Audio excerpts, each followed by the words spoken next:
Mwache kuje. God have mercy upon us. Habari yako mkubwa? Nzuri. Kwa majina mimi ni Jimmy. Nimekuja kutafuta kazi ya security. Kazi nayo iko. Lakini kuna mtihani lazima upite kwanza ndio upate kazi. Kazi iko. Lakini kuna test lazima upite ndio upate kazi. Kuna test?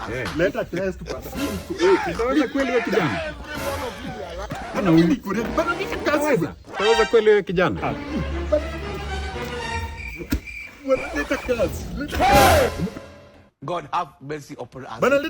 Bana leta kazi bwana. Mimi nataka kazi. So, step 1, yes. I want to see if you're well built. Six pack. Bwana. Leta kazi. Step 1 umepita. Okay. Yes. So step 2, you have to eat aloe vera. When we go to the rally, tunakula na lazima bodyguard aonje chakula. Yes. So lazima kuwe prepared. Yes. Bodyguard.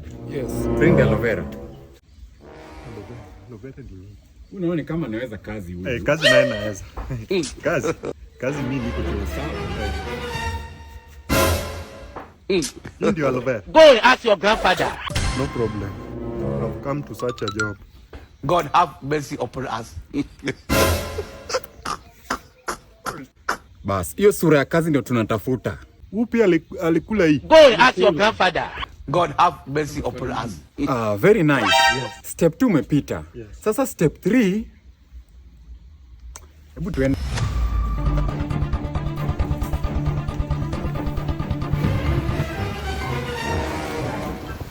Sasa hapa mambo ni live. Na hii ni live wire. Lazima uweke kwa mdomo.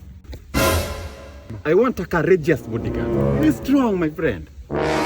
Unataka kuniua? Siku this God test. have This mercy is the final upon us. test. Hata kama ni kazi, kana hizo pesa zako. Mimi sitaki kazi ya bodyguard sasa. Unataka kuniua? Stima live kwa God have mercy upon us. Juni kwetu bonza. Juni kwetu bonza. I don't want job. Iko wapi?